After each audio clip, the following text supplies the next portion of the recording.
سیدنا اکرمہ رضی اللہ تعالیٰ عنہ فرماتے ہیں کہ ایک ملک کا بادشاہ بہت ظالم اور کنجوس تھا، بڑا ظالم بادشاہ، اور ایسا عجیب و غریب کنجوس کہ اس نے اعلان کر دیا کہ میرے ملک میں اگر کسی نے مسکین یا فقیر کو صدقہ کیا تو اس کے کوئی غریب کی مدد نہ کرے، اگر ایسا کوئی کرے گا تو میں اس کے ہاتھ کاٹ دوں گا۔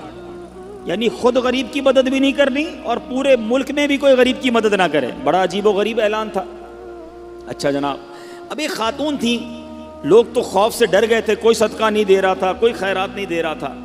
ایک دن فقیر مجبور ہو کر ایک عورت کے پاس آیا اور کہا مجھے اللہ کی راہ میں کچھ دو، میں بہت بھوکا ہوں، کھانے کے لیے کچھ نہیں۔ وہ عورت نے بھی بادشاہ کا اعلان سنا ہوا تھا، وہ بھی ڈری ہوئی تھی، اس نے بھی صدقہ دینے سے اس نے سوچا کہ صدقہ دوں گی تو میرے بھی ہاتھ کٹ جائیں گے، لیکن فقیر نے کہا مجھے اللہ عز و جل کی رضا کی خاطر کچھ تو کھانے کو دے دو۔ وہ التجا کرتا رہا، آخر اس عورت کے دل میں رحم آ گیا، اس عورت نے اس فقیر کو صدقہ دے دیا، کھانے کو دے دیا۔ اب 2 روٹیاں دی اسے کھانے کو، فقیر روٹیاں لے کر دعائیں دیتا ہوا چلا گیا۔ بادشاہ کو پتہ چل گیا کہ ملک میں ایک ایسی عورت ہے جس نے کسی فقیر کو صدقہ دیا۔ اس نے اپنے بندے بھیجے اور اس خدا ترس رحم دل عورت کے دونوں ہاتھ کاٹ دیے گئے، اس کے دونوں ہاتھ کٹ گئے۔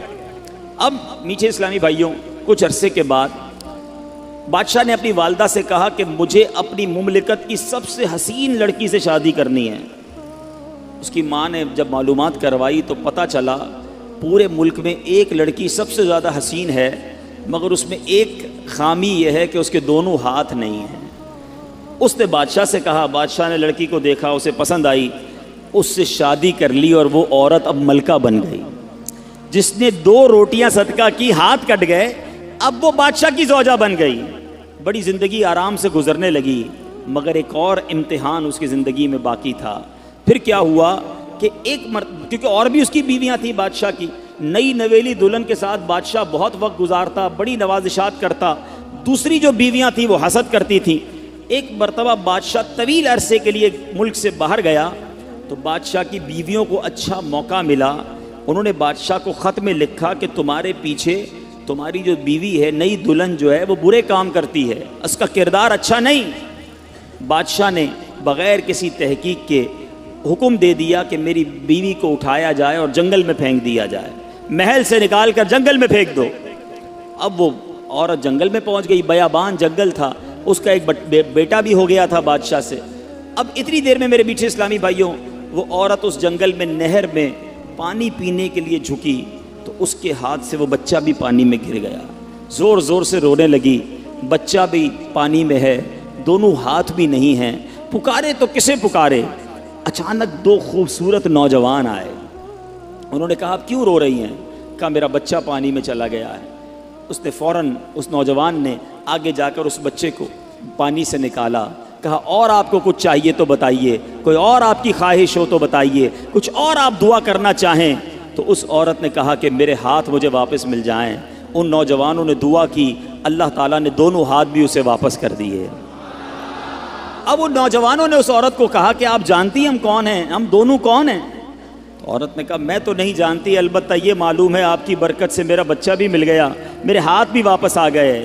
وہ 2 نوجوان کہتے ہیں ہم تیری وہی 2 روٹیاں ہیں جو تو نے غریب سائل کو دی تھی۔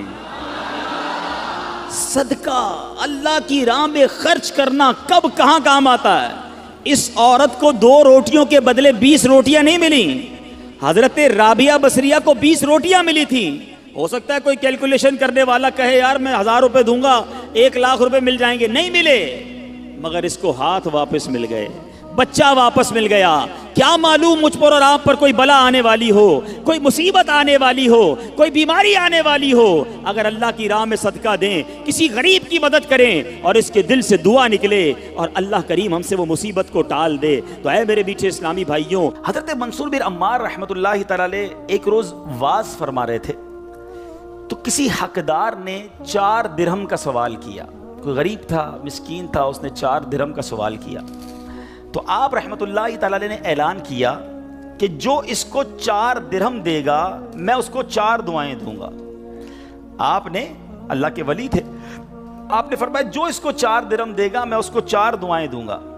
اس وقت ایک غلام گزر رہا تھا، خود بھی غریب تھا، مگر اللہ کے ولی کی ایک ایسی شاندار آواز سنی کہ 4 دعائیں ملیں گی، تو اس نے کیا کیا، اپنے پاس اس کے 4 درہم تھے، وہ اس نے غریب کو دے دیے، اس سائل کو دے دیے۔ تو حضرت نے کہا کہ اب بتاؤ کون سی 4 دعائیں کروانی ہیں؟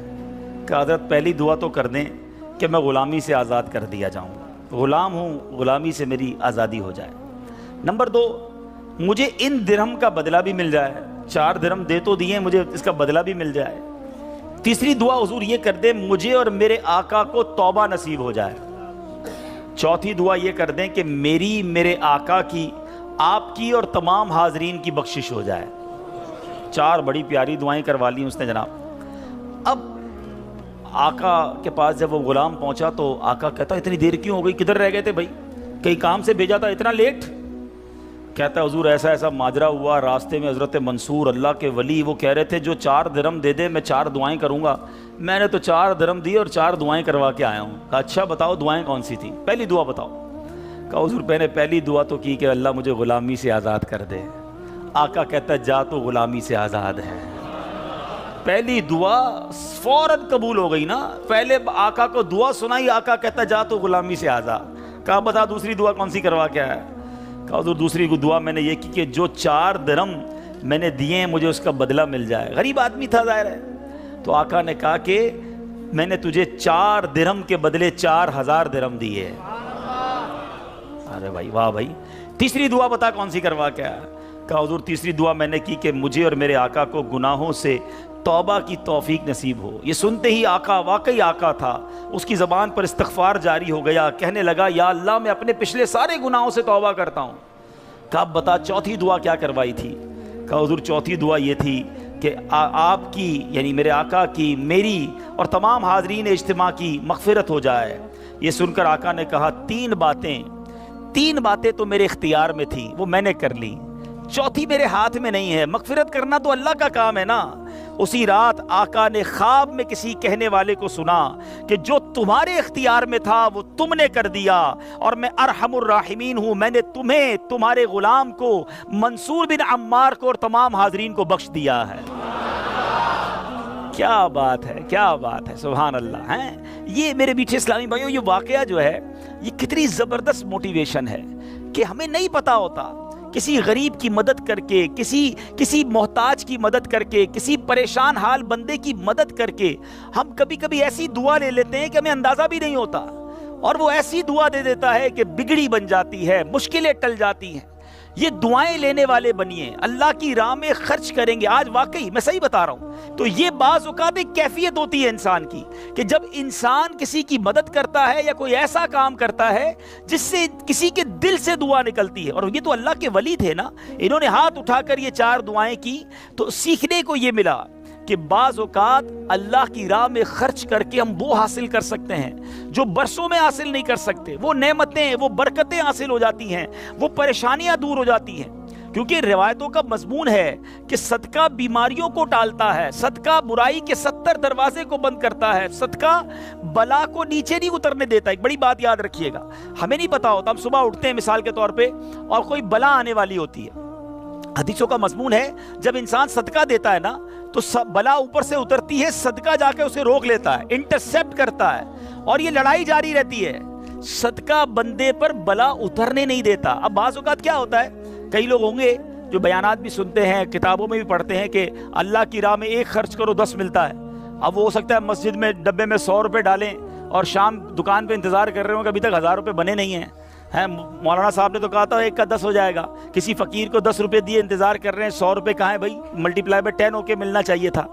تو ہم صرف مالی فائدہ سوچ رہے ہیں۔ میں آپ سے پوچھنا چاہتا ہوں، آپ نے اللہ کی راہ میں خرچ کیا 1000 روپے، 10,000 روپے یا 1,00,000 روپے، اور اب آپ منتظر ہیں کہ ملٹی پلائی ہو جائے، لیکن کیا معلوم آپ کے گھر میں آگ لگنے والی تھی، کیا معلوم آپ کا روڈ پر ایکسیڈنٹ ہونے والا تھا، کیا معلوم آپ کا بچہ جو باہر کھیل رہا تھا اس پر کوئی خطرناک بلا آنے والی تھی، مگر آپ نے جو صدقہ دیا اس سے وہ بلا ٹال دی گئی۔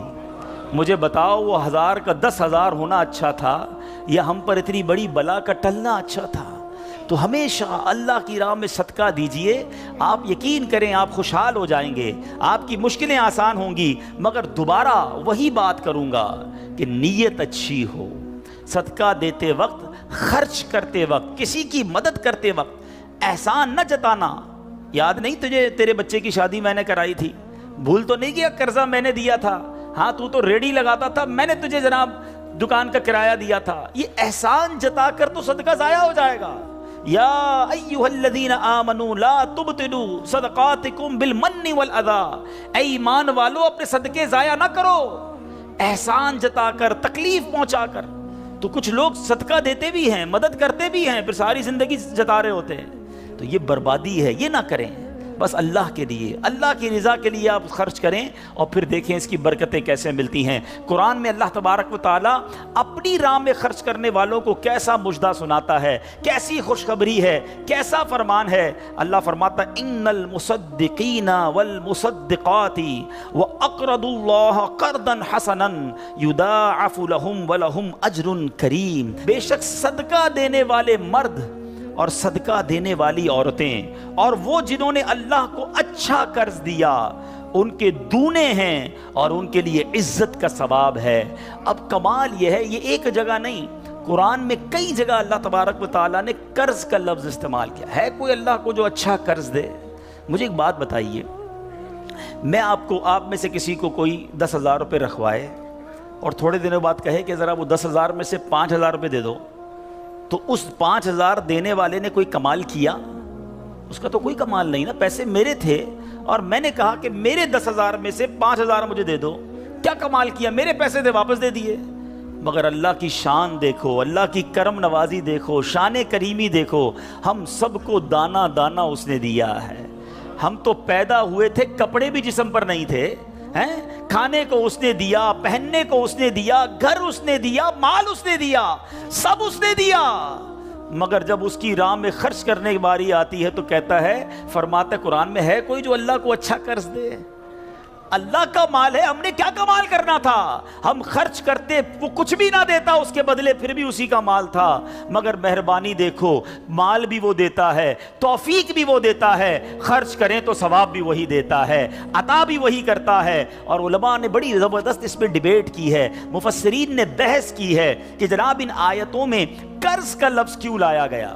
اللہ اکبر۔ فرمایا جب آپ اور میں، دنیا میں بندہ کسی کو قرضہ دیتا ہے نا تو امید ہوتی ہے یہ قرضہ واپس ملے گا، اگر امید نہ ہو تو پھر یہ قرض نہیں ہے، پھر تو تحفہ ہو جائے گا نا۔ آپ کسی کو تحفہ دے دیں تو آپ کو پتہ یہ واپس نہیں آئے گا، لیکن قرضہ دیتے وقت آپ طے کرتے ہیں کتنے دنوں میں دو گے، کب دو گے، کیسے لوٹاؤ گے، تھوڑی بندہ معلومات بھی کرتا ہے، یار قرضہ دے رہا ہوں واپس ملے گا نہیں ملے گا۔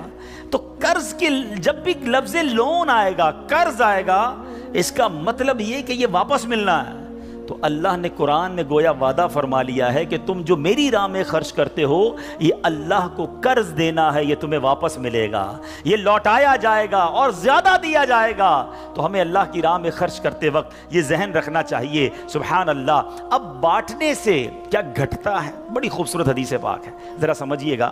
ایک بار حضرت عائشہ صدیقہ رضی اللہ تعالی عنہا سے مروی ہے کہ اہل بیت نے، نبی پاک کے گھر والوں نے ایک بکری ذبح کی اور پیارے آقا علیہ الصلوۃ والسلام تشریف لائے، بکری ذبح کی اور انہوں نے کچھ تقسیم بھی کر دی۔ حدیث کا مضمون ہے، نبی پاک آئے اور ارشاد فرمایا کہ اے عائشہ کیا بچا ہے؟ بکری کو کاٹا تھا، تقسیم کی، کیا بچا ہے؟ عرض کی گئی کہ حضور کاندھے کے سوا کچھ نہیں بچا ہے، کاندھے کا گوشت بچا لیا گیا ہوگا، باقی بانٹ دیا۔ نبی پاک نے ایک جملے میں ساری بات سمجھا دی، اگر آپ سمجھ جائیں۔ آقا نے فرمایا عائشہ کاندھے کے سوا سب بچ گیا ہے۔ بات آ رہی ہے سمجھ میں؟ کہا کیا گیا؟ حضور کاندھا بچ گیا ہے، کاندھے کے سوا کچھ نہیں بچا، اور نبی پاک نے فرمایا کاندھے کے سوا سب بچ گیا ہے، یعنی جو بٹ گیا ہے وہ بچ گیا ہے۔ یہ ذہن بنا لو کہ آج میں نے اور آپ نے جو اللہ کی راہ میں خرچ کیا وہی بچا ہے، ورنہ باقی تو ہم کھا کے ختم کر دیں گے نا۔ اگر ہم مر جائیں گے تو یہ پیسے تو بچوں کے وراثت میں چلے جائیں گے۔ میرے لیے کیا بچا ہے؟ میرے لیے وہی بچا ہے جو میں نے آگے بھیج دیا ہے، جو بانٹ دیا ہے، جو خرچ کر دیا ہے۔ عقل اگر آ جائے ہمیں، اللہ کرے کہ ہمیں اس بات کی سمجھ آ جائے کہ آج اگر خوشحالی ہے، آج اگر مال جیب میں ہے، بینکوں میں پڑا ہے، گھر خالی پڑے ہیں، یہ خالی پڑے رہ جائیں گے اور میں دنیا سے چلا جاؤں گا۔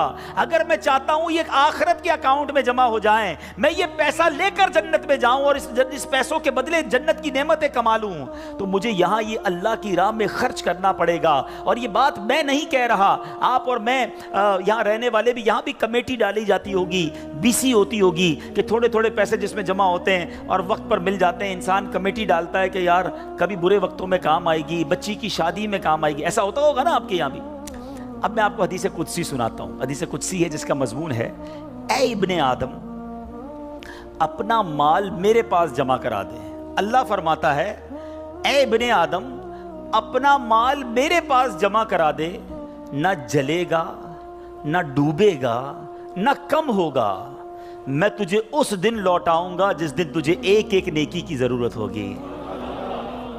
سیکیورٹی ڈپازٹ، یہ بعض اوقات جو مسجد میں ہمارے آگے سے ڈبہ جاتا ہے نا، یا کبھی کوئی اسلامی بھائی جھولی لے کے بیٹھے ہوتے ہیں، یہ جب جیب سے آپ پیسے نکال کے ڈالتے ہو نا، اس وقت ذہن بناؤ کہ یہ جا نہیں رہا، یہ جمع ہو رہا ہے میرے آخرت کے اکاؤنٹ میں، اور ڈال دوں یار، ابھی آج کل پیسے اچھے ہیں، تھوڑے اور ڈال دوں، جمع ہو جائے، ادھر ملے گا۔ تو جب بھی آپ کے دن اچھے ہوں، یقین کریں جب آپ کے ہاتھ کھلا ہو، آپ کو لگتا ہے یار اللہ نے بڑا نوازا ہوا ہے، تو فوراً آخرت کے لیے سوچیں۔ جیسے ہی زیادہ پیسے آتے بندہ سوچتا ہے نا یار آج کل اچھے پیسے ہو گئے، کوئی اچھی جگہ پر گھر لے لیتے ہیں، چلو بچوں کو لے کے کہیں سیر کرانے جاتے